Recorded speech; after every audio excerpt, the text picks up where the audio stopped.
मिळाली नाही, आता आयुष्याचं काही खरं नाही, आम्ही सरळ सरळ निराश होऊन जातो. पण एक गोष्ट कायम लक्षात ठेवा, ज्यावेळी आपल्यासाठी एक दरवाजा बंद होतो त्यावेळी नियती आपल्यासाठी इतर 10 दरवाजे उघडून ठेवत असते. पण दुर्दैवानं त्या बंद झालेल्या दरवाजावरच आम्ही धडका मारत राहतो, डोकं फोडून घेतो, पण इतर 10 दरवाजे उघडे आहेत त्याचा शोध घेणंच मुळात नाकारतो. ही आमची सगळ्यात मोठी शोकांतिका आहे. आम्ही शोध घेतले पाहिजेत, हा सगळ्यात महत्वाचा विषय. शेकडो घडलेत, हजारो घडतायत आणि लाखो घडवायचे आहेत.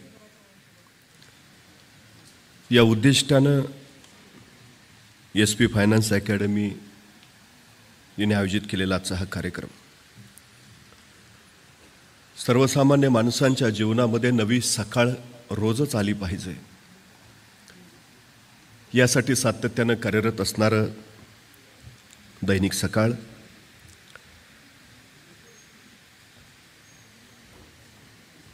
आणि सकाळी सकाळी या सोहळ्यासाठी उपस्थित असलेले आपण सर्व.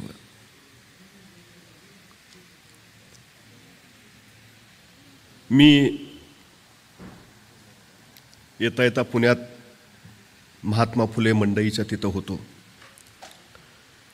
ड्रायव्हरला सांगितलं गाडी आत पार्किंगला लाव. तो गाडी आत लावायला गेला म्हणून मी बाहेर उभा राहिलो. तिथे एक गजरेवाला गजरे विकत होता. साहजिकच माझं त्याकडे लक्ष द्यायचं काही कारण नव्हतं, पण त्याची बोलण्याची विशिष्ट जी पद्धत होती, त्याचं गजरे विकण्याचं जे कौशल्य होतं, त्याच्यामुळं साहजिकच मी त्याच्याकडे आकर्षीला गेलो. तो गजरे विकताना असं सांगत होता, ओ ताई गजरा घ्या, 1 महिना सुकणार नाही. ओ काकू गजरा घ्या, 1 महिना सुकणार नाही. ओ मॅडम गजरा घ्या, 1 महिना सुकणार नाही. येणाऱ्या जाणाऱ्या महिलांना ते बोलणं ऐकून आश्चर्य वाटायचं. असला कसला गजरा, 1 महिना सुकणार नाही. त्या पाठीमागा वळायच्या आणि पटकन गजरा विकत घेऊन टाकायच्या. 15 मिनिटात त्याची पाठी रिकामी झाली. मला मोठं कौतुक वाटलं आणि आश्चर्यही वाटलं. त्याची शैलीच वैशिष्ट्यपूर्ण होती. ओ ताई गजरा घ्या, 1 महिना सुकणार नाही. तेवढ्यात एक मॅडम तिथून समोरून जात होत्या. त्या गजरेवाल्यानं त्या मॅडमकडे बघून सांगितलं, मॅडम गजरा घ्या, 1 महिना सुकणार नाही. त्या मॅडम पाठीमागं वळाल्या आणि त्याला म्हणाल्या, गेल्या महिन्याचा अजून तसाच आहे.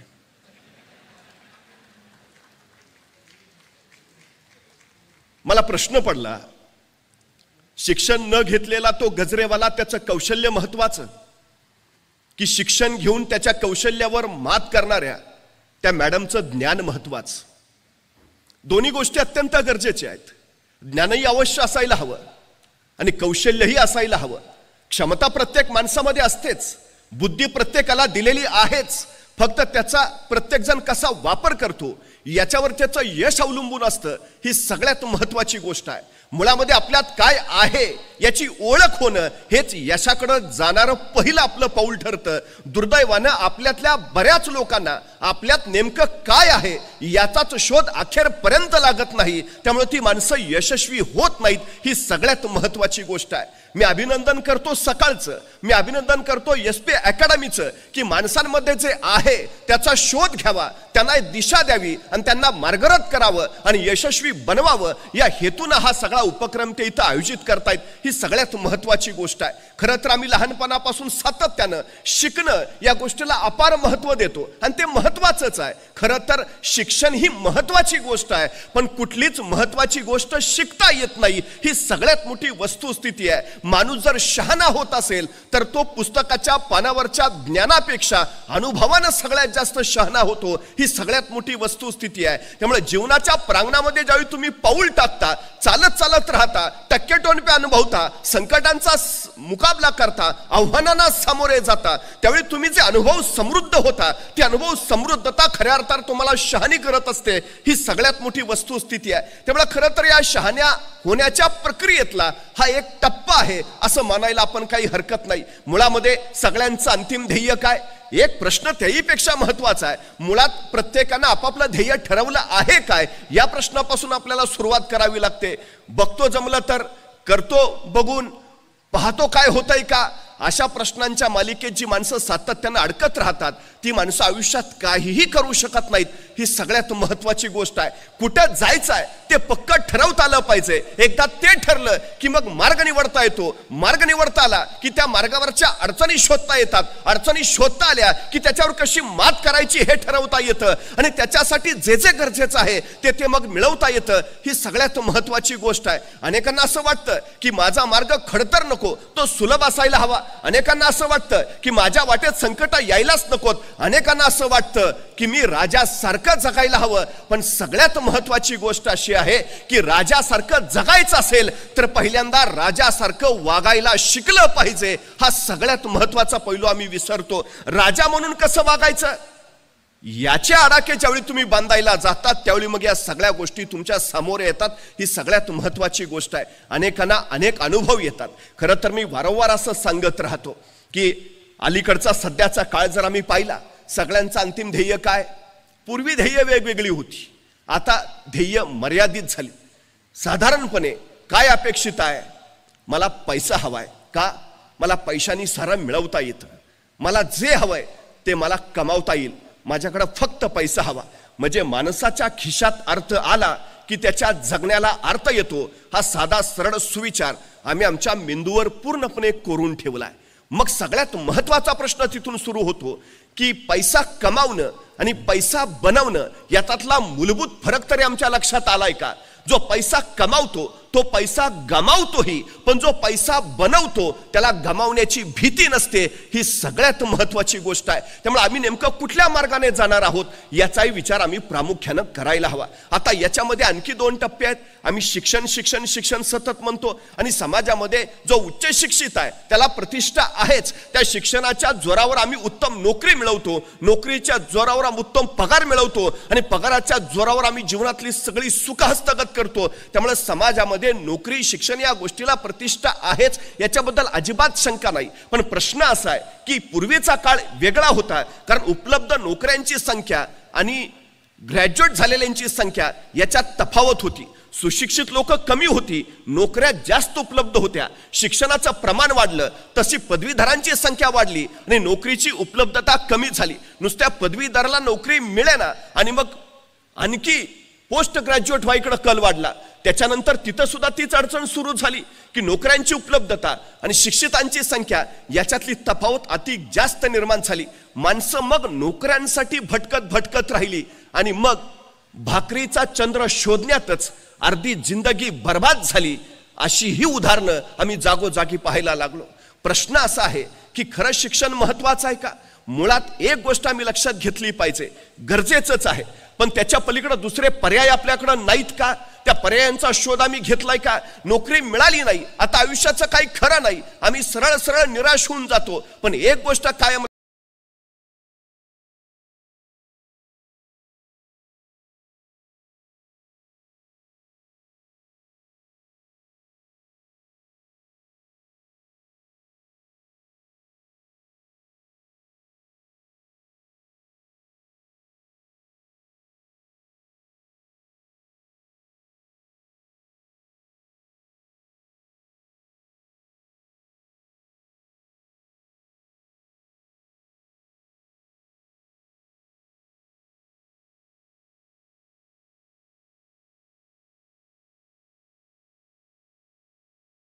लक्षात ठेवा, ज्यावेळी आपल्यासाठी एक दरवाजा बंद होतो त्यावेळी नियती आपल्यासाठी इतर 10 दरवाजे उघडून ठेवत असते. पण दुर्दैवानं त्या बंद झालेल्या दरवाजावरच आम्ही धडका मारत राहतो, डोकं फोडून घेतो, पण इतर 10 दरवाजे उघडे आहेत त्याचा शोध घेणंच मुळात नाकारतो. ही आमची सगळ्यात मोठी शोकांतिका आहे. आम्ही शोध घेतले पाहिजेत, हा सगळ्यात महत्वाचा विषय आहे. एक प्राचीन मंदिर होतं, देशोदेशीचे भक्तगण तिथं यायचे आणि त्या मंदिराचे ट्रस्टी बदलले.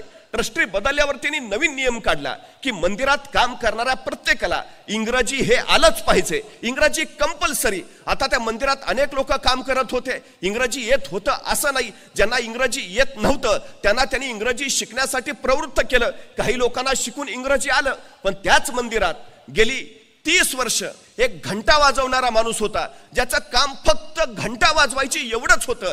त्यालाही सांगितलं तुला इंग्रजी आलं पाहिजे.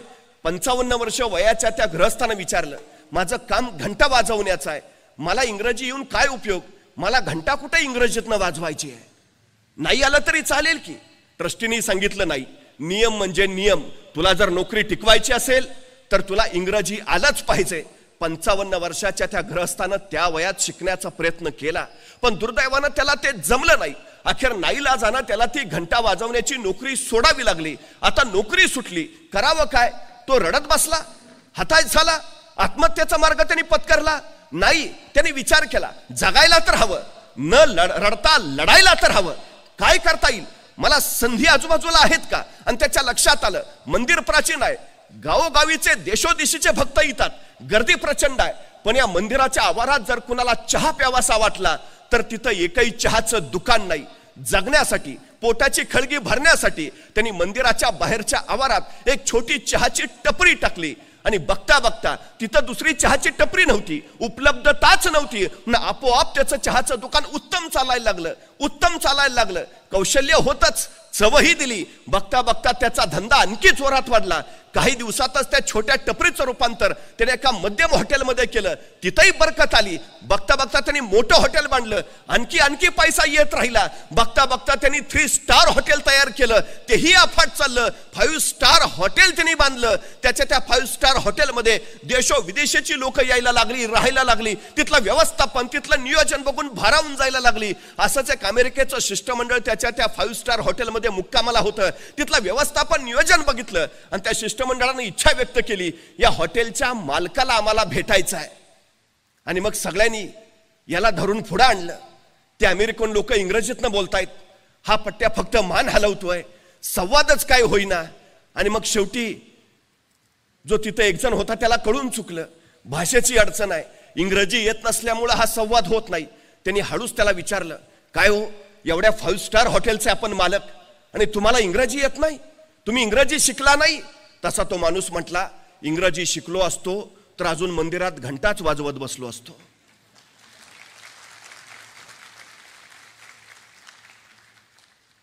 संकट आली म्हणून तर मार्ग वेगळा शोधला ना, अडचणी उभा राहिल्या म्हणून तर नवी वाट काढली ना, एक दरवाजा बंद झाला म्हणून इतर दारांचा शोध घेतला ना. आम्ही रडत का बसतो? न्यूनगंड का मनात ठेवतो? अनेक लोकांना सगळ्यात मोठा न्यूनगंड आहे, जगाच्या बाजारपेठेत टिकायचं असेल इंग्रजी आलं पाहिजे. का? संवाद कोणत्याही भाषेतनं साधता येऊ शकतो, भावना कुठल्याही कृतीतनं व्यक्त करता येऊ शकतात. आम्ही मनामध्ये हे न्यूनगंड ठेवलेत ना, ते पहिल्यांदा काढायला हवेत. सगळ्यात मोठी गोष्ट आहे. मला कौतुक या उपक्रमाचं यासाठी आहे. नोकरी नोकरी नोकरी याच्या पलीकडे काही नाही, अफाट जग आहे सगळं. तुम्ही व्यवसायात यशस्वी होऊ शकता, तुम्ही उद्योगात यशस्वी होऊ शकता, पण अडचण काय आहे? आमच्याकडे पहिल्यापासून एक नियम घालून दिलाय, उत्तम नोकरी, मध्यम व्यापार आणि कनिष्ठ शेती. उद्योगाचा यात संबंधच नाही, तो करूच नाही, ते आपलं कामच नाही. मराठी माणसाला व्यापार जमत नाही, मराठी माणूस उद्योगात यशस्वी होत नाही, या मानसिकतेखाली आम्ही सतत दबतो आहोत. 350 वर्षापूर्वी छत्रपती शिवाजी महाराजांची जहाज युरोप, इराण, तुर्कस्तानला, मस्कतला व्यापार करायला जायची. मराठी माणूस व्यापार करत होता, मराठी माणूस उद्योगात होता, मराठी माणूस व्यवसायामध्ये होता. आम्ही ते विसरलो. आमची अडचण काय झाली आहे? आम्ही निवांत राहायला शिकलो आहे, आम्ही आराम करायला शिकलो आहे. सरकारी नोकरीचं बरं असतं, एकदा चिकटलं की डायरेक्ट रिटायरमेंटच. आधेमध्ये कटकट नाही, 11 ते 5 काम, ठरलेला पगार, निवृत्तीनंतर पेन्शन आणि पोराला आपल्याच जागेवर चिटकवायचं, विषय मिटला, आयुष्य सेट. आम्ही संकुचित मनोवृत्तीनं जगत राहतो. अधिक काही मिळवावं, अधिक काही करावं, ही अधिकची भावना आमच्यात नाही. ही आमची सगळ्यात मोठी अडचण आहे. हा सगळ्यात मोठा विषय आमच्यात आहे. आणि त्याच्याही पेक्षा जर वेगळं काय करायचं झालं तर आमचे आसपासचेच लोक सांगतात, जमणार आहे का, होणार आहे का, त्याचं काय झालं माहित नाही का. मी पहिली गोष्ट सांगतो, ही नकारात्मकता पेरणाऱ्यांच्या कोशातनं पहिल्यांदा स्वतःला बाजूला करा. एसपी अकॅडमीत या, इथं सगळे सकारात्मक ऊर्जा पेरणारी लोक आहेत, तुमचा उत्साह वाढवणारी लोक आहेत, तुम्हाला प्रोत्साहन देणारी लोक आहेत. हे सगळ्यात महत्वाचं आहे. माणसं यशापेक्षा अपयशाचीच भीती जास्त घालतात कुठल्याही नव्या क्षेत्रात उतरायचं झालं तर. आमची सगळ्यात मोठी अडचण आहे. एक जण दुःखी होता, निराश होता, सतत संकट, सतत अडचणी, सतत प्रश्न. एका साधूकडे गेला. मला म्हटलं सुखाचा मंत्र द्या हो, सुखाचा काहीतरी मार्ग सांगा. रोज कटकटी, रोज प्रश्न, रोज समस्या, रोज अडचणी, काही ना काही आहेच. साधू म्हटले तुला मी सुखाचा मंत्र देतो, फक्त माझं छोटंसं काम करायचं. म्हणे काय? म्हणे शेजारी माझे सगळे उंट ओळीनं बांधलेत, आज रात्रीचा या उंटांना पहारा दे. ज्या क्षणी सगळे उंट झोपलेले तुला दिसतील किंवा बसलेले दिसतील त्या क्षणी तू माझ्याकडे ये, मी तुला सुखाचा मंत्र देतो. त्याला म्हटलं एवढं सोपं काम, तयार आहे. तो लगेच त्या उंटाकडे गेला, रात्रभर पहारा द्यायला लागला. त्याला वाटलं की काही काही लोक 10ला झोपतात, काही 11ला, काही 12ला, पण 1 वाजेपर्यंत सगळे गाढ होतीलच ना. तास 2 तास थांबावं लागेल. पण 9 वाजले, 10 वाजले, 11 वाजले, 12 वाजले, उंट जागेच.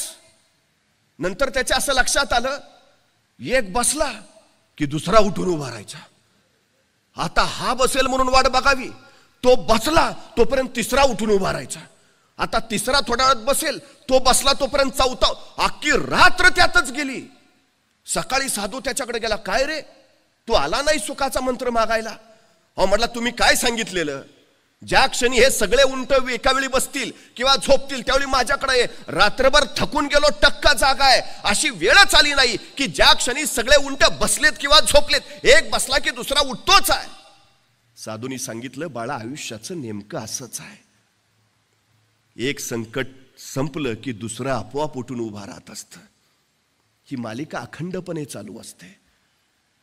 सुखाचा मंत्र म्हणजे नेमकं काय? या संकटावर मात करत विजयाची वरमाला स्वतःच्या गळ्यात घालून घेणं आणि नव्या आव्हानाचा मुकाबला करण्यासाठी पुन्हा स्वतःला सज्ज करणं, ही प्रक्रिया जी आहे ना, ती खऱ्या अर्थानं जिवंतपणाचं लक्षण आहे. आणि हेच तर सगळ्यात मोठं यश आहे. हा सगळ्यात मोठा भाग आहे. संकट येतच राहणार आहेत. संकटांची भीती बाळगून तू जर पाऊलच पुढे टाकायचं नाही ठरवलं तर तुझ्या हातून आयुष्यात काही होणार नाही. ही सगळ्यात अडचणीची गोष्ट आहे. एकाला सांगितलं 3 किलोमीटर जायचं आहे, रात्रीचा तेवढा प्रवास कर आणि उजेडासाठी हा कंदील घे. त्यांनी कंदील हातात घेतला. दुसऱ्या दिवशी सकाळी आला तर तो कंदील घेतलेला माणूस आहे तिथंच. अरे काय झालं, तू गेला नाहीस का? म्हटला जाऊ कसा, ह्या कंदिलाचा प्रकाश फक्त पावलापुरताच पडतोय, अंतर तर 3 किलोमीटर गाठायचं आहे. तो म्हटला वेड्या माणसा, पाऊल तर उचल, प्रकाश तुझ्या बरोबर आपोआप येत राहील. आमची अडचण काय आहे, आम्ही पाऊलच उचलत नाही. मग एवढासा प्रकाश आहे, कसा पुरायचा, मला तर सड. अरे तू का काळजी करतो? प्रश्न साधे साधे असतात, आम्ही त्यात स्वतःला इतकं अडकून ठेवतो. समस्या छोटी का मोठी हे समस्या ठरवत नाही, ते आपण ठरवत असतो. तुमची मानसिकता काय आहे त्याच्याकडे पाहण्याची, तुमची दृष्टी काय आहे त्याच्याकडे पाहण्याची, तुमची दृष्टी ठरवत असते. समस्या प्रत्येक छोटीच असते, आम्ही तिला मोठं करून पाहत असतो. चुटकी सरशी सुटली की छोटी आणि सुटली नाही की मोठी, नाही, समस्या ठरवतच नाही. थॉमस लिप्टन तुम्हाला माहिती असेल, चहाच्या व्यवसायामध्ये उतरला. धंद्यात प्रचंड नुकसान झालं, पण त्यांनी ठरवलं उतरलोय ना, सोडणार नाही. एका मोठ्या जहाजामध्ये त्यांनी सगळे चहाचे बॉक्स त्याचे भरले आणि व्यापाराला दुसऱ्या देशी जायचं म्हणून निघाला. जाता जाता समुद्रात प्रचंड मोठं वादळ झालं, जहाज भरकटलं. आता बुडतं की काय अशी अवस्था निर्माण झाली. तेव्हा जहाजाच्या कॅप्टननी सांगितलं, जहाजात जे जड सगळं आहे ते जड सामान पटकन उचलून समुद्रात फेकून द्या, नाहीतर आपण बुडलोच. तेवढा एकच मार्ग आहे वाचण्याचा. या थॉमस लिप्टन पुढे प्रश्न पडला, एकतर नवीन चहाचा व्यवसाय टाकलाय, त्यात एकतर धंद्यात आधीच खोटी झालीये, आणि आता हा बाबा म्हणतोय सगळा माल उचलून समुद्रात टाका, म्हणजे मेलोच. दुसरा कुणी असता तर माल टाकायच्या रीतीनं स्वतःला समुद्रात बुडवून घेतला असतं. उपयोग काय आता? पण त्यांनी त्या संकटात सुद्धा संधी शोधली. बॉक्स फेकावेच लागणार आहेत जीव वाचवायचा असेल तर, पण त्या चहाच्या बॉक्सवर, प्रत्येक बॉक्सवर तिनं लिप्टनचा चहा प्या, ताजा लिप्टनचा चहा प्या असं लिहायचं आणि तो बॉक्स समुद्रात टाकायचा. त्याला खात्री होती उसळणाऱ्या समुद्राच्या लाटांवर हे चहाचे बॉक्स तरंगत तरंगत अनेक देशांच्या किनाऱ्यावर पोहोचतील आणि अनेक देशांना माझ्या चहाची ओळख होईल, अनेक देशांमध्ये माझा चहा पोहोचेल. हे संकटच मला उद्याची संधी निर्माण करून देईल. आणि ते खरं झालं. वादळ शमलं, त्यांचं जहाज लंडनच्या किनाऱ्यावर लागलं. थॉमस लिप्टन किनाऱ्यावर उतरला आणि त्यावेळी त्यांनी पाहिलं लंडनच्या त्या किनाऱ्यावरची लोक लिप्टन चहा पित होते. त्यानंतर मात्र लिप्टननं मागं वळून पाहिलं नाही. संकट संधी देतात. आम्ही काय करतो, संकटांना कारण समजतो, सबबी भयानक अडचण आहे आमची. का कारण देतो आम्ही, मला प्रश्न पडतो. नाही, आमची परिस्थितीच नव्हती हो, शिक्षणच घेता आलं नाही हो, जातो म्हटलेलं मुंबईला जाऊच दिलं नाही हो. अफाट कारणं असतात. मी वारंवार सांगतो, संकटांचं संधीत रूपांतर करता यायला हवं. तुम्ही गरीब आहे ना, अरे उत्तम, ही तुम्हाला श्रीमंत होण्यासाठी मिळालेली सर्वोत्तम देणगी आहे, सर्वोत्तम संधी आहे. लोक म्हणतात ना जरा मंद आहे, बुद्धी कमी आहे, अरे उत्तम, विद्वान व्हायला मिळालेली ही तुम्हाला सगळ्यात मोठी संधी आहे. यश कुणाला सगळ्यात जास्त मिळतं, जे श्रीमंत आहेत त्यांना नाही, जे गरीब आहेत त्यांना. कारण गरिबांना श्रीमंत व्हायची संधी असते आणि श्रीमंतांना सबबी सांगण्याची संधी मिळते, गरज नसते. मी श्रीमंत असतो तर मग मी SP अकॅडमीला लगेच प्रवेश घेतला असता. वेडायस. ज्या अवस्थेत तू आहेस ना, ज्या परिस्थितीत तू आहेस, त्या परिस्थितीतनं वर काढायला तुला हीच उत्तम संधी आहे. संकटांना संधी का नाही मानत आम्ही? सगळ्यात महत्वाचा विषय आहे. शत्रू आले. मी छत्रपती शिवाजी महाराजांना आंतरराष्ट्रीय कीर्तीचा योद्धा मानतो. याचं कारण माहिती आहे, आपल्या 50 वर्षाच्या कालखंडात शिवाजी महाराजांवर अनेक शत्रू चालून आले, पण त्यातले फक्त 2च भारतीय होते. मी आंतरराष्ट्रीय का म्हणतो त्यांना, फक्त 2 भारतीय होते. एक मिर्झा जयसिंग आणि दुसरा अफजल खान.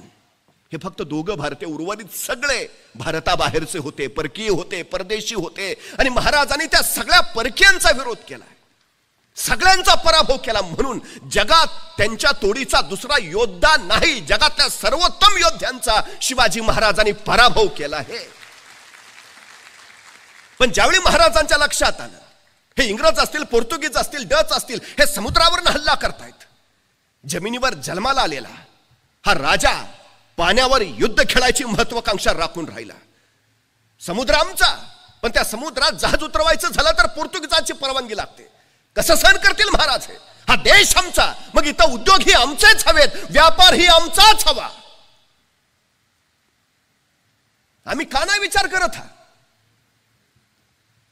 माझ्या महाराष्ट्रात इथं येणारा माल कुठून येतो, तो कोण निर्माण करतो? माझ्या पोरांच्यात क्षमता नाही, माझ्या पोरांच्यात कौशल्य नाही, की माझ्या पोरांच्यात बुद्धी सामर्थ्य नाही? परक्याने व्यापारी म्हणून यावं आणि राज्यकर्ते बनावा अशी अवस्था वारंवार का येते? कारण आम्ही फक्त चाकरमानी म्हणून घ्यायला धन्यता मानतो. नोकरी हा आमचा धर्म बनतो. स्वतंत्र काही करावं, नवं काही निर्माण करावं, ही जाणीव आमच्यात निर्माण होत नाही. याचा फायदा इतर घेतात, ही सगळ्यात मोठी गोष्ट आहे. रिकाम्या जागा आहेत म्हणून ते येतात. ह्या रिकाम्या जागा जर आम्ही भरून टाकल्या तर अडचण काय आहे? समुद्रावर युद्धाची ज्यावेळी वेळ आली त्यावेळी महाराजांनी स्वतःचा आरमार बनवला. कधी भारतीय नौदलात गेला तर नौदलाच्या प्रवेशद्वारावरच लिहिलंय, भारतीय आरमाराचे जनक छत्रपती शिवाजी महाराज. जहाज ती कुठून आणणार? इंग्रजांकडनं विकत घ्यावी लागली. पण इंग्रजांनी उद्या ती देणं बंद केलं तर? जी माणसं स्वतःच्या पायावर उभा असतात त्यांना कोसळण्याचा धोका नसतो. जी माणसं दुसऱ्याच्या खांद्यावर उभा असतात त्यांना सगळ्यात जास्त ढासळण्याचा धोका असतो. उभा राहायचा आहे ना तर स्वतःच्या पायावर उभा राहा. नोकरी करतो, उद्या काढून टाकलं तर? परवा कोरोनासारखी आणखी परिस्थिती आली तर? नोकरी करणं म्हणजे दुसऱ्याच्या पायावर उभा राहणं, स्वतःच्या नव्हे. स्वतःच्या पायावर उभा राहायचं असेल तर स्वतःचा उद्योग करावाच लागेल, स्वतः व्यवसायात स्वतः उतरावं लागेल. हे सगळ्यात महत्वाचं आहे. महाराजांनी तेच ओळखलं. कल्याणला जहाज बांधायचा स्वतःचा कारखाना काढला. मराठ्यांची जहाज दर्यात फिरू लागली, पण अडचणी यायला लागल्या. अवजड तोफा घेऊन ज्यावेळी जहाज समुद्रात जायची, त्या जहाजाच्या वर त्या तोफा ठेवलेल्या असायच्या आणि त्या तोफांच्या ओझ्याने जहाज डचमळायचं. तोफेचा गोळा पुढे सुटला की दाब मागा पडायचा, जहाज पाण्यात बुडायचं, सबब नेम चुकायचा. महाराजांनी विचार केला, काहीतरी केलं पाहिजे. समुद्रातलं, जहाजातलं, आरमारातलं काही ज्ञान नाही, तरीही महाराज विचार करतायत, काही केलं पाहिजे. आणि महाराजांनी एके दिवशी विचार केला. विचार करून महाराज कल्याणच्या कारखान्यात गेले. तिथल्या कामगारांना जवळ बोलावलं आणि सांगितलं, मी सांगतो तसं जहाज तयार करा, मी सांगतो तसं. आणि महाराजांनी सांगितलं असं असं असं, आणि तसं तसं जहाज तयार केलं. तत्कालीन काळात पाण्यात अत्यंत जलद गतीनं पडणार, किती ओझं ठेवलं तरी पाण्यात न डचमळणार, तोफेचा गोळा पुढे सुटला, दाब मागा पडला तरी पाण्यात न बुडणार, असं विलक्षण जहाज महाराजांनी निर्माण केलं. महाराजांनी या जहाजाचं नाव ठेवलं संगमिरी. ज्या इंग्रजांकडनं जहाजं विकत घ्यावी लागायची, त्या इंग्रजांनी महाराजांना पत्र पाठवलं, तुम्ही तयार केलेलं जहाज आम्हाला विकत देता का? आम्ही इतरांकडनं का विकत घेतो? आम्ही का विकणारे होत नाही? आम्ही इतरांकडे नोकऱ्या मागणारे का होतो? आम्ही का नोकऱ्या देणारे होत नाही? आमची स्वप्न किती आहेत. काही माणसं पैशाची गुंतवणूक करतात. पैशाची गुंतवणूक कधीच करायची नसते. गुंतवणूक बुद्धीची करायची असते, गुंतवणूक कौशल्याची करायची असते, गुंतवणूक कष्टाची करायची असते. या तिन्ही गोष्टींच्या गुंतवणुकीवर मग पैसा बनवता येतो. आमची सगळ्यात मोठी अडचण आहे ती ही आहे, मला वाटतं पैसा गुंतवला पाहिजे. 4 रुपये पेरले तर 40 उगवतील, नाही. तुमच्याकडे पैसे नसले तरी हरकत नाही. महाराजांकडे काय होतं? कारण देत नाही बसले. कोणी तोफ्या दिल्या तर उडवून म्हणतो, कोणी सैन्य दिलं तर लढीन म्हणतो. मुळात तुम्हाला इच्छा हवीच. इच्छा असेल तर जिद्द येते, जिद्द असेल तर आत्मविश्वास येतो, आणि आत्मविश्वास असेल तर क्षमता कौशल्य आपोआप निर्माण होतं. हे सगळ्यात महत्वाचं आहे. परवा एकाला मी म्हटलं, काय रे 100 मीटर अंतर किती वेळात पळशील? तू बोलेनाच. 100 मीटर अंतर किती वेळात पळायचंय का? अरे हो, किती वेळात पार करशील? 100 मीटर म्हणजे किती? मग त्याला अंतर सांगितलं, बाबा इथून तिथपर्यंत जायचं म्हणजे 100 मीटर. किती वेळात पळशील? 5 मिनिटं लागतील. अरे ऑलिम्पिकचं रेकॉर्ड 9 सेकंदाचा आहे. 5 मिनिटं काय सांगतो? 1 मिनिट सांग, 2 मिनिट का 5 मिनिटं? नाही, आपल्याला तेवढाच लागतोय. अरे जमेल ना तुला? मला माहिती आहे ना माझं, मला माहिती आहे ना मी किती वेळात. 5 मिनिटं लागतील. अरे प्रयत्न, अहो मला माहिती आहे, पण तेवढ्यात कुणीतरी ओरडला, रे पर कुत्र मागं लागलंय. इतक्या भयान वेगानं पळत सुटला, 7 सेकंदात 100 मीटर. म्हटलं काय झालं? मग चावला असताना. अरे तुला मगाशी सांगितलं तर म्हणला 5 मिनिटं लागतील, आणि कुत्रा मागं लागला तर तू ऑलिम्पिकचं पण रेकॉर्ड मोडलंस. ऑलिम्पिकचं 9 सेकंद आहे, तू 7 सेकंद. म्हणजे क्षमता नाही का तुमच्यात? क्षमता आहे. ती बाहेर कधी येते? तशी तळमळ एकदा सुरू झाली ना उरात, मिळवायचंय मिळवायचंय मिळवायचंय करत, हे वेडी माणसं इतिहास घडवतात आणि शहाणी माणसं इतिहास वाचतात. अधिक शहाणी माणसं इतिहासाचा अभ्यास करतात, पण वेडीच इतिहास घडवतात. हे वेड कुठून येतं? हे काहीतरी घडवण्याच्या उर्मेतनं आणि ऊर्जेतनं येतं, ते हवं. सगळ्यात महत्वाचं आहे ते. पेट्रोल पंपावर पेट्रोल भरणारा एक पोर, आपण स्वप्न मोठी अफाट. पेट्रोल पंपावर गाड्या पेट्रोल भरला यायच्या, आणि तो त्या गाड्यांच्या स्वप्नात ठरवायचा, एक दिवस आपली अशी गाडी असेल. एके दिवशी पांढरी शुभ्र रोल्स रॉयस गाडी त्याच्या पंपावर आली, आणि त्या गाडीत तेल भरताना तो त्या गाडीच्या स्वप्नात ठरवला. पेट्रोलची टाकी कधी फुल झाली, पेट्रोल कधी खाली सांडलं त्याला कळलंच नाही. पेट्रोल पंपाच्या मालकाने बघितला, संतापला, वैतागला, सन सन 2 वाजवल्या, चालू पाड. त्या मुलाला भयान राग आला. मारलं म्हणून नाही, स्वप्न मोडलं म्हणून. तो मालकाला म्हणाला, आत्ता जातो पण परत येईन ना, तो अशा रोल्स रॉयस गाडीचा मालक म्हणून परत येईन. ते पोरगा गेला. 30 वर्षांनी तोच मुलगा तशीच पांढरी शुभ्र रोल्स रॉइस घेऊन त्या पेट्रोल पंपावर आला. मालकाला भेटला, ओळखलं का? 30 वर्षापूर्वी सांगून गेलो होतो, एक दिवस परत येईन ना तो स्वतःची पांढरी शुभ्र रोल्स रॉइस गाडी घेऊन येईल. आलोय, माझं नाव धीरूभाई अंबानी. किती शिक्षण होतं त्यांचं, किती पैसे होते त्यांच्याकडे सुरुवातीला. क्षमता आहे तुमच्यात, जिद्द हवी, आत्मविश्वास हवा स्वतःवर, हो करूच शकतो, मग आपोआप होतं सगळं.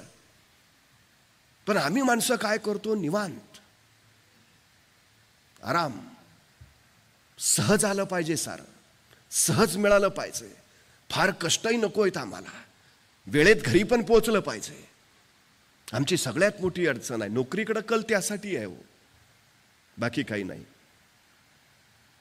एक मोठी मल्टीनॅशनल कंपनी होती आणि त्या कंपनीच्या बाहेर एक छोटंसं हॉटेल होतं जिथं उत्तम समोसे मिळायचे, उत्तम समोसे. त्या मल्टीनॅशनल कंपनीतले बरेचसे अधिकारी त्या हॉटेलमध्ये येऊन समोसे खायचे. बऱ्याच वर्षाच्या या दिनक्रमामुळं त्या हॉटेलवाल्याची आणि त्या मल्टीनॅशनल कंपनीच्या जनरल मॅनेजरची मैत्री झाली. एके दिवशी दुपारी हे जनरल मॅनेजर आपल्या मित्रांसोबत तिथं समोसे खायला आले. या हॉटेलवाल्यानं त्यांना समोसे दिले आणि सहज जनरल मॅनेजरने विचारलं, काय रे, तुझा मुलगा काय करतो? हॉटेलवाला म्हणाला, काय नाही, आता माझ्या मागं हे हॉटेल सांभाळेल. वेडा आहेस का काय? स्वतःचं आयुष्य वाया घालवलंस या टपरीत, आता पोराचं कशाला आयुष्य वाया घालवतोस? त्यापेक्षा त्याला उत्तम शिकव, उत्तम डिग्री घेऊ दे, माझ्या कंपनीत पाठव, माझ्या कंपनीत नोकरी मिळेल. अरे बघ काय, आज मी क्लार्क म्हणून, तुझं ज्यावेळी हॉटेल चालू झालं इथं त्यावेळी मी या कंपनीत क्लार्क म्हणून लागलो. 20 वर्षात काय बदल झाला? 20 वर्षात मी क्लार्कचा जनरल मॅनेजर झालो. माझा 5,000 वरनं पगार आज 75,000 आहे. आणि तू छोट्या टपरीचं रूपांतर फक्त एका मध्यम हॉटेलमध्ये केलंस. प्रगती बघ, नोकरीमध्ये मान आहे, सन्मान आहे, स्टेटस आहे, प्रतिष्ठा आहे. तुझ्या मुलाला इकडं नको गुंतवूस. हॉटेलवाल्यानं म्हटलं, तुमचा सल्ला अत्यंत योग्य आहे, पण माझं ठरलंय.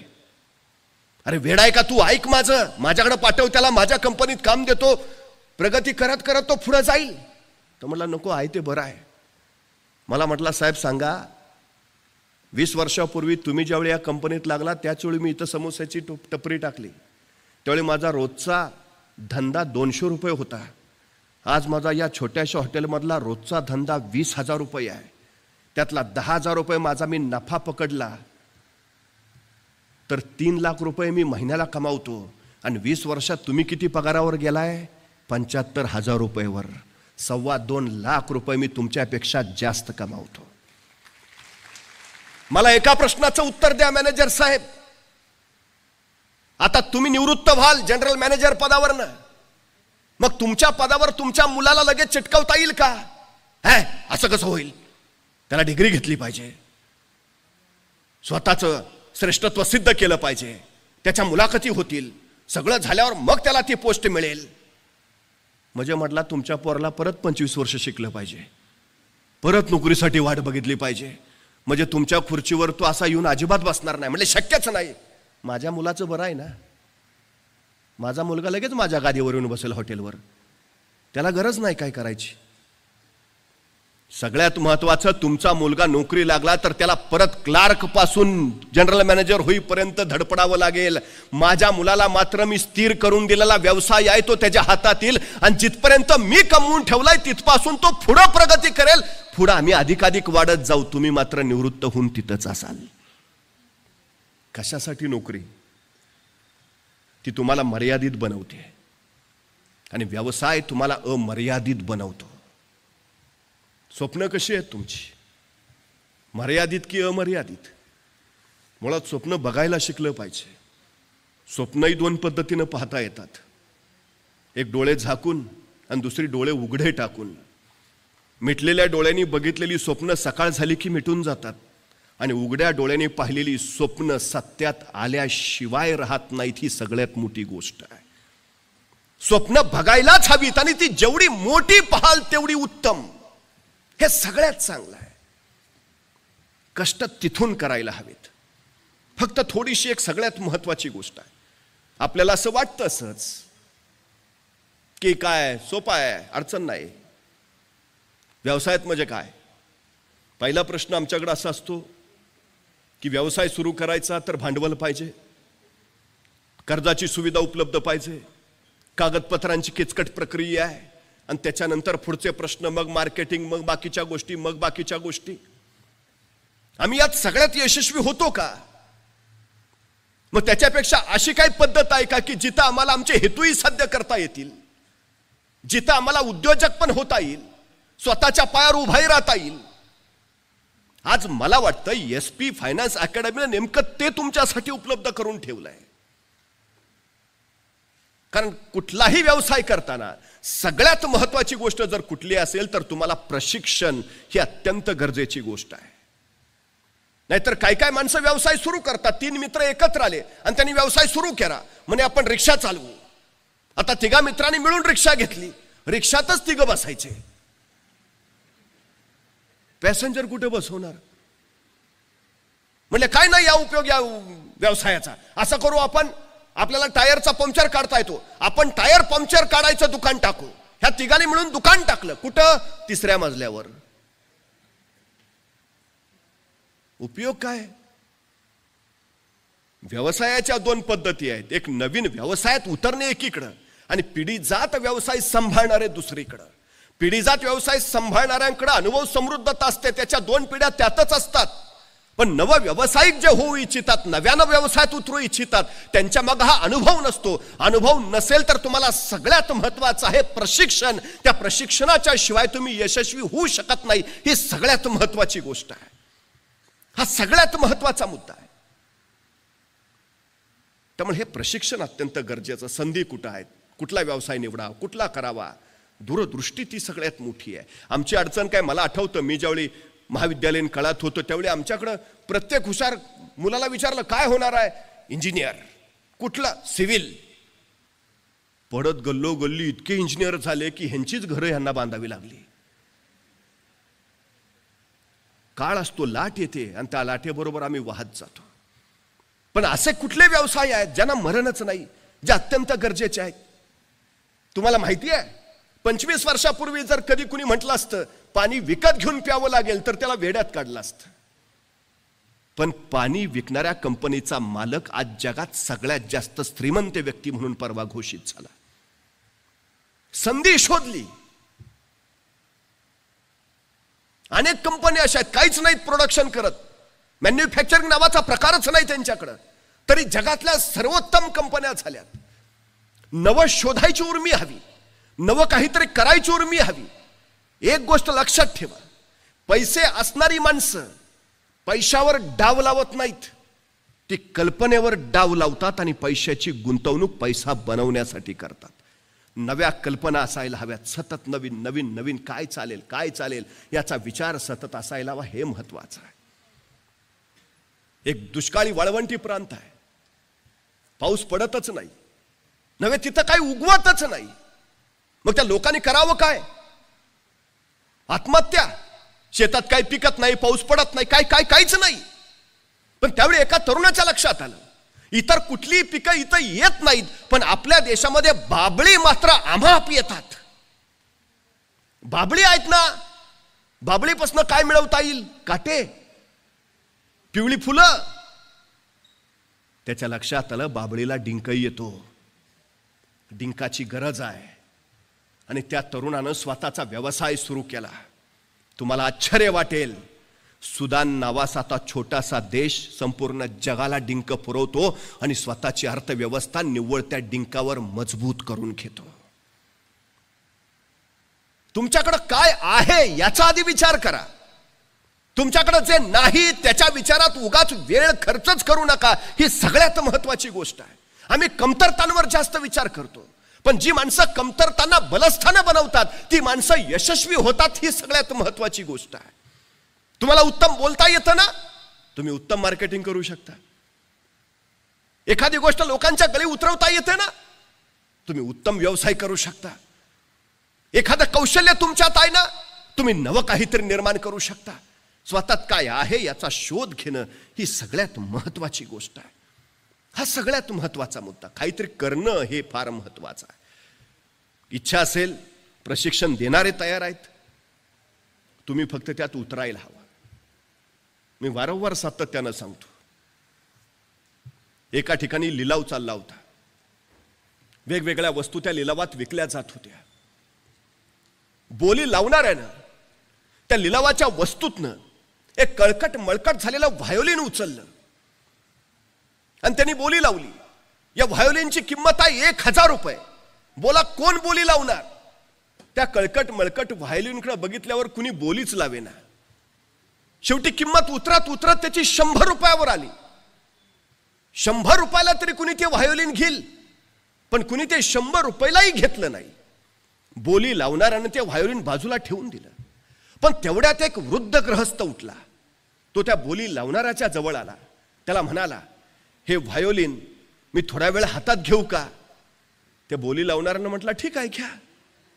त्या वृद्धानं ते व्हायोलिन हातात घेतलं, स्वतःच्या खिशातला रुमाल काढला, ते कळकट मळकट झालेलं व्हायोलिन स्वच्छपणे पुसून घेतलं आणि त्याच्यानंतर त्या व्हायोलिनची प्रत्येक तार त्यांनी सुरांशी जोडून घेतली आणि नंतर ते व्हायोलिन त्यांनी स्वतःच्या हनुवटीखाली घेतलं आणि त्या व्हायोलिनच्या तारांवर अलगद तो त्या सुरावटींशी खेळू लागला आणि साऱ्या आसमंताला भारावून टाकणार एक सूर्या लखेर त्या वातावरणात उमटली. ती व्हायोलिन फिरत राहिलं आणि सुरांची बरसात होत राहिली. सगळी माणसं मंत्रमुग्ध पूर्ण भारावून गेली. क्षणभर ते सगळं वातावरणच वेगळ्या पवित्र अशा वातावरणात बदलून गेलं. काही वेळानंतर त्या वृद्धानं ते हातातलं व्हायोलिन खाली ठेवलं आणि तोच तो बोली लावणारा पुढे आला. आता हे व्हायोलिन कितीला घ्याल? आणि एक धनाढ्य उठला, 1,00,000 रुपये. तोपर्यंत दुसरा उठला, 2,00,000 रुपये. तोपर्यंत तिसरा उठला, 10,00,000 रुपये. 100 रुपयाला कुणी घ्यायला तयार नसलं ते व्हायोलिन क्षणात 10,00,000 रुपयाला विकलं गेलं.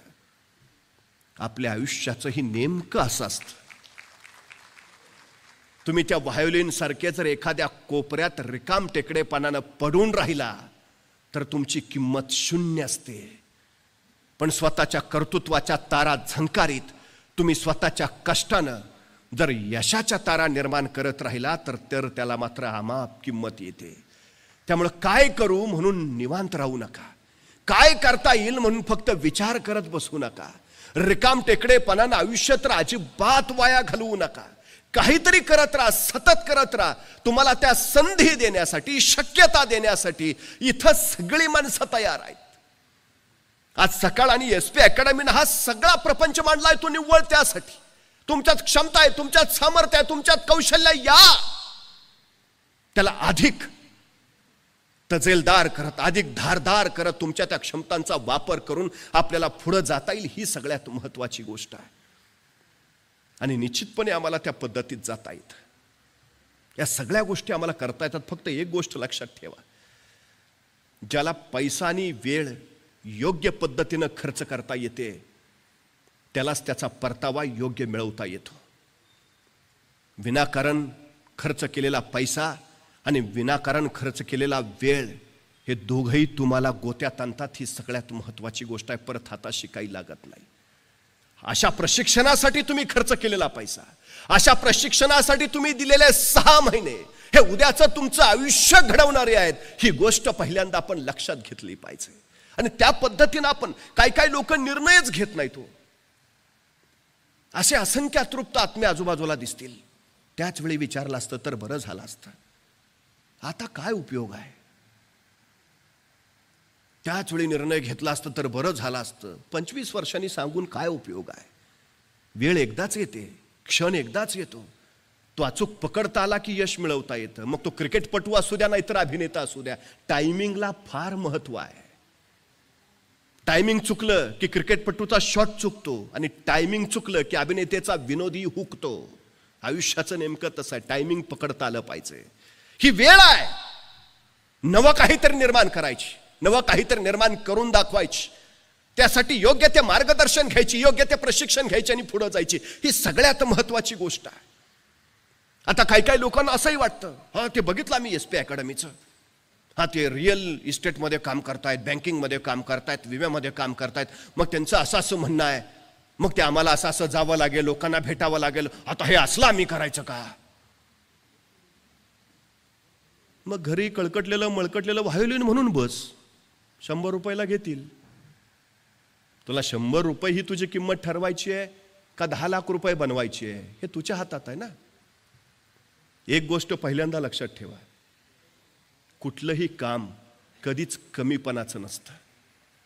जी माणसं कामाची लाज बाळगतात, यशही त्यांच्याजवळ यायला सतत लाजत राहतं, ते कधीच जवळ येत नाही. सगळ्यात महत्वाची गोष्ट आहे. मोठी माणसं काय काय करत होती हो, तुम्हाला माहिती आहे? पुणे जिल्ह्यातल्या खेड तालुक्यातल्या कोथळे गावचा शिवाजी गायकवाड नावाचा पोरगा, नोकरीनिमित्त वडील रामोजीराव गायकवाड, आई जिजाबाई बेंगलोरला स्थायिक झाले. परिस्थिती अत्यंत हलाखीची होती. हवालदार असलेले रामोजी, त्यांच्या पगारात घरचं भागत नव्हतं, 4 अपत्य, सगळा कसा तरी तोंडात घास पुडण्यापुरता कारभार चालत राहायचा. आईचं निधन झालं आणि हा शिवाजी कोलमडून पडला. आपल्या 4 अपत्यांना सांभाळताना वडिलांची कोण कसरत होते हे त्याच्या लक्षात आलं. आता आपणच काहीतरी केलं पाहिजे. या धडपडीनं तो काहीतरी करायला प्रवृत्त झाला. म्हैसूर मशिनरी या दुकानात त्यांनी काम पत्करलं. प्रसंगी तांदळाच्या गोण्या सुद्धा त्यांनी पाठीवरनं नेल्या. अफाट कष्ट घेतले. जगण्यासाठीचा जो काही संघर्ष होता तो सतत करत राहिला. अभिनयाचा गुण अंगात होता पण संधी नव्हती. जगणं महत्वाचं आहे. आवडे गप्प बसू देईना. पोटाची कळगी भरता भरता त्याने बेंगलोर परिवहन सेवेची परीक्षा दिली आणि त्यात तो पासही झाला. बस कंडक्टर म्हणून काम करायला लागला. पण मुळात जे आत होतं, आतली जी महत्वाकांक्षा होती, आतलं जे ध्येय होतं ते त्याला गप्प बसूच देत नव्हतं. तिकीट काढता काढता ज्या वेगानं तो तिकीट द्यायचा आणि ज्या नजाकतीनं तो पैसे लोकांच्या हातावर ठेवायचा, ते बघून लोक भारावून जायची. वाह! बेंगलोर परिवहन सेवेच्या हजारो बस असताना सुद्धा माणसं बस स्टॉपवर वाट बघत बसायची. शिवाजी गायकवाड कंडक्टर असलेली बस आली की मग त्यात बस. गर्दी त्याच्या बसला. आणि अशाच एका बसमध्ये बालचंदर नावाचा एक दिग्दर्शक बसला होता. या शिवाजी गायकवाडची नजाकत त्याने बघितली. या शिवाजी गायकवाडचं विद्युल्लतेच्या वेगानं चालणारा चपळपणा त्याने अनुभवला. आणि आपला पहिला चित्रपट त्यांनी या बस कंडक्टरला देऊ केला. शिवाजी गायकवाड नावाच्या युवकानं हा बालचंदरचा पहिला चित्रपट केला आणि हा पहिलाच चित्रपट राष्ट्रीय पुरस्कार प्राप्त ठरला. नंतर मात्र या शिवाजी गायकवाडनं मागं वळून बघितलं नाही. पुणे जिल्ह्यातल्या खेड तालुक्यातल्या कोथळे गावचा हा शिवाजी गायकवाड जवळपास आपलं अलौकिक कर्तृत्व गाजवत चित्रपटसृष्टीत रजनीकांत नावानं पुढे प्रसिद्ध झाला. बसून राहिला असता, गरिबी आहे काय करू शकतो, रडत बसला असता, कसा रजनीकांत झाला असता. तांदळाची गोणी पाठीवर घेताना त्यांनी स्वतःला लाज नाही मानली. म्हैसूर मशिनरीमध्ये काम करता त्यांनी लाज नाही मानली. ध्येयाचं विस्मरण नाही होऊ दिलं. काय व्हायचंय तो झाला. तुमचं ठरलंय ना करोडपती व्हायचंय, तुमचं ठरलंय ना, ध्येयाच्या दिशेनं वाटचाल करत राहा. मी चंद्रावर जाणार, जा बिंदास्त, पण उडी मारून नाही जाता येत. टप्पे आहेत. काय करावं लागेल? अंतर काढावं लागेल, मार्ग निर्माण करावा लागेल. त्यासाठी पहिल्यांदा तिथपर्यंत नेणारं यान बनवावं लागेल. ते यान बनवण्यासाठी पैशाची जुळवाजुळव करावी लागेल. ती जुळवाजुळव करण्यासाठी तुला वेगळ्या उत्पन्नाचे स्रोत तयार करावे लागतील. ते करण्यासाठी तुला आणखी काहीतरी वेगळं करावं लागेल. म्हणजे एखादं ध्येय ठरवलं तर त्याचे हे टप्पे आहेत, ह्या टप्प्यांनीच जावं लागेल. तुम्हाला हे टप्पे SP अकॅडमी निर्माण करून देते. चंद्रावरच जायचं आहे, करोडपती व्हायचं आहे, अब्जोपती स्वप्न पुरीच करायची आहेत. हे टप्पे फार महत्वाचे आहेत. कष्ट करावंच लागेल. यशाला शॉर्टकट नसतो. आणि एकदा यशाची वाट सुरू झाली की त्याला यू टर्न सुद्धा नसतो. ही सगळ्यात महत्वाची गोष्ट आहे. सुरुवात तर करा, चालायला तर लागा, अडचण काय आहे, पण जे कराल ते सर्वोत्तम करा. जे कराल ते सर्वोत्कृष्ट करा. अहो त्यातही प्रचंड मोठेपण आहे. तुम्ही काय करता याला महत्व नाही, तुम्ही कसं करता याला फार महत्व आहे. झोकून द्यावं लागतं स्वतःला. गाडून घ्यावं लागतं. 35 वर्ष अव्याहतपणे शिवाजी महाराज रयतेच्या राज्यासाठी झटत राहिले, तेव्हा लोककल्याणकारी स्वराज्य उभा राहिलं. बुडती हे जन बघून जगद्गुरु तुकोबरायांनी दीर्घ दीर्घ चिंतन केलं. त्यावेळी गाथेचं निर्माण झालं. एडिसननं स्वतःला प्रयोगशाळेत गाडून घेतलं, त्यावेळी जगाला सुकर करणारे अनेक शोध लागले. डार्विननं स्वतःला चिंतनात गुंतवून घेतलं, त्यावेळी उत्क्रांतीवादाचा सिद्धांत मिळाला. सहज कुणालाच कधी काही मिळालं नाही आणि मिळतही नाही. कष्टाची तयारी ठेवावीच लागते, मेहनत करावीच लागते. संधी आणि शक्यता निर्माण होत असतातच, संधीचं मेहनतीत रूपांतर करता आलं पाहिजे. आणि मेहनतीवर कष्टाचं फळ मिळतच, पण कष्टाचं फळ मिळाल्यावर एका फळावर संतुष्ट राहायचं का त्या फळाची बीजा आणखी कुठं कुठं पेरायची आणि त्यातून अपार मिळवत राहायचं, हा विचार तुम्हाला समृद्धीकडे नेतो. हा विचार फार महत्वाचा आहे. यशस्वी व्हालच, पण सर्वोत्तमतेचा ध्यास धरा. काम कुठलं आहे त्याचा विचार अजिबात करू नका. ही सगळ्यात महत्वाची गोष्ट आहे. सगळ्यात. तुम्ही विमा क्षेत्रात काम करा, संधी आहे.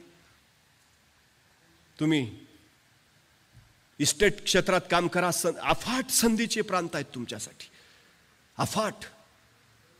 ते सगळं इथं विस्तृतपणे मगापासून सगळ्यांनी सांगितलंय. फक्त एकच, काही मिळवायचं आहे तर काही द्यावं लागेल, काही कमवायचं आहे तर काही पेरावं लागेल, काही गाठायचं आहे तर स्वतःचं तेवढं योगदान द्यावं लागेल. त्याच्या बळावरच तुम्ही त्या शिखरावर पोहोचू शकता. खरं तर अब्राहम लिंकन यांचे वडील चांभार होते. एका चांभार काम करणाऱ्याचा मुलगा अमेरिकेचा राष्ट्राध्यक्ष झाला. आमची कायम अपेक्षा असते प्रत्येक बापाची, जे माझ्या वाट्याला आलं ते माझ्या मुलाच्या वाट्याला येऊ नये. जे मी करू शकलो नाही ते माझ्या मुलाने केलं पाहिजे. मी त्याला भाड्याच्या घरात घेऊन राहत होतो, माझ्या मुलाचा स्वतःचा बंगला असला पाहिजे. आमची अपेक्षा असते की आम्ही 2 व्हीलरवरनं फिरलो, माझ्या मुलानं 4 चाकीतनं गेलं पाहिजे. प्रत्येक बापाची इच्छा आहे. पिढ्यानपिढ्या ह्या इच्छा वाढत राहतात. पण मला एक सांगा, हे सगळं मिळवण्यासाठी किती वडील आपल्या मुलांना तू टाटा हो, तू बिर्ला हो, तू अंबानी हो असं सांगतात. चुकूनही नाही. आमचे वडील मुलाला सांगतात डॉक्टर हो, इंजिनियर हो, वकील हो, प्राध्यापक हो, काहीच नाही जुळलं तर माझ्या जागेवर तरी चिकट. ही स्वप्न आम्ही मोठी केली पाहिजेत. आता पालकांनी नव्या पिढीला सांगितलं पाहिजे, व्यवसायात उतर, इथं संधी आहे, उद्योगात उतर, इथं कार्यक्षेत्र उत्तम आहे. हे मार्गदर्शन ज्यावेळी घडेल त्यावेळी उद्याची पिढी आमची आपोआप या क्षेत्रामध्ये उत्तम आणि सर्वोत्तम होईल. अब्राहम लिंकनचा तो संसदेतला पहिला दिवस होता. अमेरिकेतले अमीर, उमराव, सरदार आणि राजेशाही संसदेत असणारी मोठमोठी लोक यांना मनातनं प्रचंड खंत वाटत होती. एक चांभाराचा मुलगा राष्ट्राध्यक्ष झाला आणि त्याच्या हाताखाली आम्ही काम करायचं. आपल्या संसदेतल्या पहिल्या भाषणासाठी अब्राहम लिंकन उठून उभा राहिले आणि ते बोलायला सुरुवात करणार तेवढ्यात एक अहंकारी संसद उभा राहिला. म्हणला, लिंकन तुम्ही विसरू नका, तुम्ही एका चांभाराचे मुलगा आहात. स्वतःच्या पायातला बूट त्यांनी लिंकनला दाखवला. हा बूट तुमच्या वडिलांकडूनच मी शिवून घेतला आहे. सगळ्या संसदेला वाटलं केवढा मोठा प्रचंड अपमान लिंकनचा. पहिलंच भाषण, राष्ट्राध्यक्ष, आणि एवढा घोर अपमान. हे सगळं ऐकलं. अब्राहम लिंकन शांत पुढं बोलायला लागले. त्या समोरच्या अहंकारी सद्ग्रस्ताला म्हणाले, बरं झालं या प्रसंगी तुम्ही मला माझ्या वडिलांची आठवण करून दिली. मला आनंद वाटला की तुम्ही सगळे माझ्या वडिलांकडूनच बूट बनवून घेत होता. हो, माझे वडील अमेरिकेतले सर्वोत्कृष्ट चांभार होते. त्यांच्यासारखा बूट कोणी बनवूच शकत नाही. आज तुम्ही आठवण करून दिली, बरं झालं. मी माझ्या वडिलांसारखा सर्वोत्कृष्ट व्हायचा प्रयत्न करेन. निश्चितपणे त्यांच्यासारखा सर्वोत्तम होणं मला जमणार नाही, सर्वोत्कृष्ट होणं मला जमणार नाही याची मला जाणीव आहे. पण ते त्यांच्या कार्यात जसे सर्वोत्तम होते तसे राष्ट्राध्यक्ष म्हणून मी माझ्या कार्यात सुद्धा सर्वोत्तम होण्याचा प्रयत्न करेन. आणि वडिलांबरोबर राहताना बूट शिवायचं थोडंसं शिक्षण मला माझ्या वडिलांनी दिलंय. माझे वडील आता राहिले नाहीत, पण त्यांनी शिवलेले बूट मात्र तुमच्या सगळ्यांच्या पायात आहेत. जर यदाकदाचित ते बूट टोचत असतील, लागत असतील, घट्ट होत असतील अथवा सैल होत असतील तर मला जरूर सांगा, मी ते दुरुस्त करून देईन. अमेरिकेच्या राष्ट्राध्यक्ष पदावरचा माणूस पहिल्या भाषणात हे सांगतो, कामाची लाज नाही, अजिबात नाही. हो, मी झाडू मारतो, पण मला अभिमान आहे या जगात माझ्यासारखा दुसरा कोणीच झाडू मारू शकत नाही. ही माझी सर्वोत्तमता, ही माझी सर्वोत्कृष्टता आहे. ज्या क्षेत्रात जाल, उद्योग असेल, व्यवसाय असेल, आणखी जिथं जाल तिथं फक्त एक मंत्र लक्षात राहू द्या, इथले सर्वोत्तम होईल, सर्वोत्कृष्ट होईल. विष्णू शास्त्री चिपळूणकर असं म्हणायचे, मी मराठी भाषेतला शिवाजी आहे. म्हणजे शिवाजी हे फक्त नाव नाही, शिवाजी हे फक्त व्यक्तित्व नाही, तर शिवाजी हे सर्वोच्चतेचं परिमाण आहे. मला काय व्हायचं आहे तर माझ्या क्षेत्रातलं सर्वोत्तम, सर्वोच्च व्हायचं आहे. हे सर्वोच्चता म्हणजे तुमचं सगळ्यात मोठं यश. तुम्ही इथं आला आहात याचा अर्थ तुम्हाला उद्योजक व्हायचं आहे. तुम्ही इथं बसला आहात याचा अर्थ तुम्हाला तुमचं विश्व घडवायचं आहे. याचाच अर्थ तुम्ही तुमचं समृद्ध जीवन घडवण्याच्या पहिल्या टप्प्यावर आला आहात. सकाळ आणि SP अकॅडमी पुढचं मार्गदर्शन